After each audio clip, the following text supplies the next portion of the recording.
পরীক্ষায় ভালো করলে তবেই ভালো রেজাল্ট হবে। কেউ আছে সব কমন পেয়েও ভালো করতে পারে না। আবার কেউ আছে মোটামুটি কমন পেয়েও অনেক ভালো রেজাল্ট করে। এর কারণ কি জানতে চাও? তাহলে এক মুহূর্ত সময় অপচয় না করে পুরো ভিডিওটি মনোযোগ সহকারে দেখো। আজকের ভিডিওতে তুলে ধরেছি স্মার্ট উত্তরপত্র লেখার নিয়ম, কিভাবে লিখলে ভালো মার্কস পাওয়া যায়, সবশেষে বেশি নম্বর পাওয়ার কিছু গোপন ট্রিক্স। চলো তবে শুরু করি।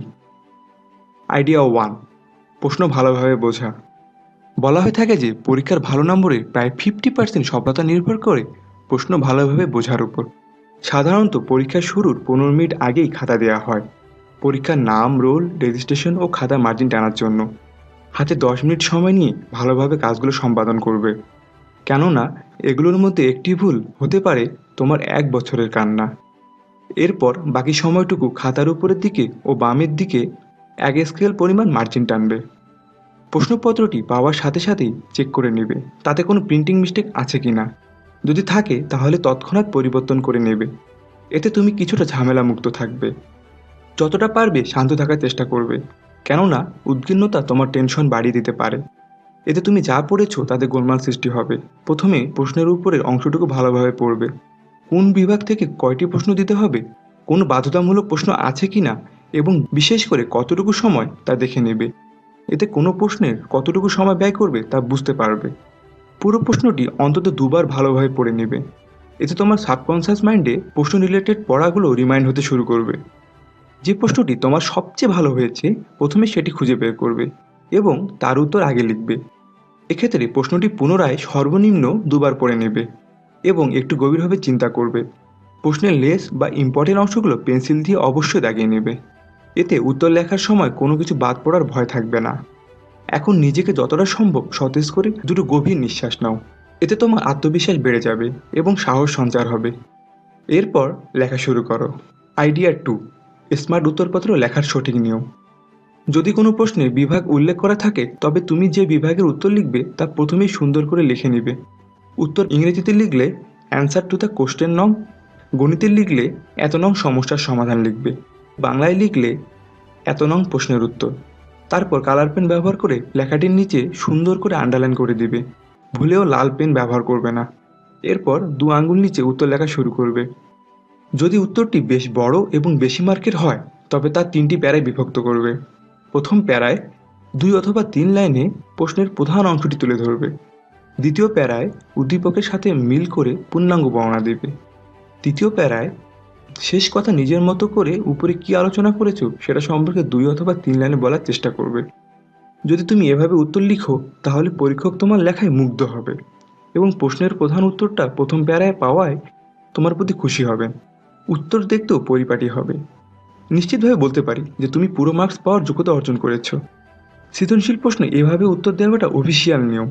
তবে আরেকটি বিষয়, ক খ গ নাম্বারগুলো চিকন কালার পেন ব্যবহার করে একটু মোটা করে দিবে যাতে নাম্বারগুলো স্পষ্ট দেখায়। এক্ষেত্রে প্রতিটি প্রশ্নের উত্তর লেখার পর 1 আঙ্গুল পরিমাণ গ্যাপ ব্যবহার করবে।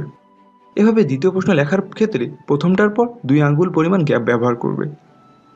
যদি তৎক্ষণাৎ কোনো প্রশ্নের উত্তর মনে না পড়ে সেক্ষেত্রে ওই প্রশ্নের জন্য পর্যাপ্ত পরিমাণ ফাঁকা জায়গা রেখে অন্য প্রশ্নে চলে যাবে।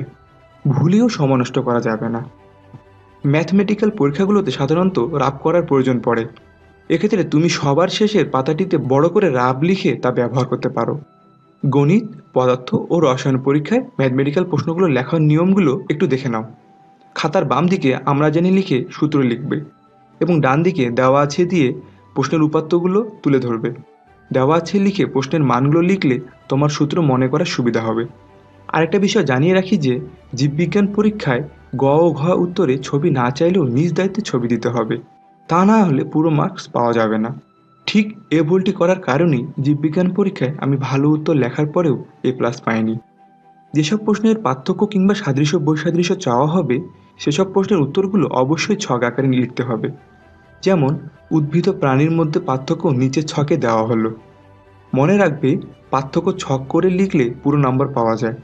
উত্তরে ছবি আঁকার ক্ষেত্রে অবশ্যই পেন্সিল ব্যবহার করতে হবে এবং ছবির নিচে অবশ্যই চিত্রের নাম দিতে হবে। অতিরিক্ত লুজ বা উত্তরপত্র নিলে নিজের নাম, রোল অবশ্যই লিখবে এবং শিক্ষকের সিগনেচার আছে কিনা তা যাচাই করে নেবে। উত্তরপত্রের এক কোণে নাম্বারিং করবে যাতে একাধিক উত্তরপত্র উল্টাপাল্টা না হয়। এবার আসি হাতের লেখা নিয়ে। যদিও হাতের লেখার উপর তেমন কোনো মার্কস নেই, তবুও সুন্দর হাতের লেখা শিক্ষকের মন কাড়ে ও বেশি নম্বর পাওয়ার সুযোগ থাকে। হাতের লেখা খারাপ হলেও সমস্যা নেই, তবে অক্ষরগুলো স্পষ্ট হতে হবে। ভুল হলে ঘষা মাজা না করে একটানে কেটে দিতে হবে। আইডিয়া 3, পরীক্ষার হলে করণীয়।